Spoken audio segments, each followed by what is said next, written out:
வல்லமையுள்ள நாமத்தினால் இந்த காலை பொழுதில் நான் உங்களை வாழ்த்துகிறேன். கர்த்தர் அன்புள்ளவராயிருக்கிறார். கர்த்தர் உங்களை நேசிக்கிறார்.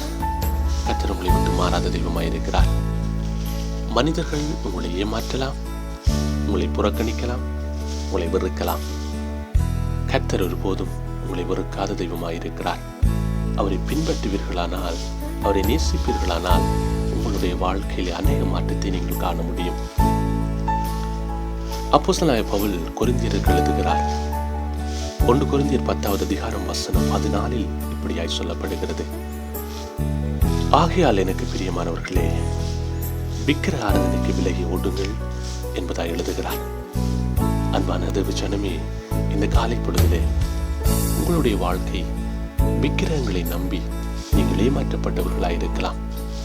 பொல்லாத மனிதர்களை நம்பி உங்களுடைய வாழ்க்கை அடிமட்டத்தில் இருக்கலாம். கர்த்தர் உங்களை ஆசீர்வதிக்க விரும்புகிறார். கர்த்தர் உங்களை தூக்கிவிட விரும்புகிறார்.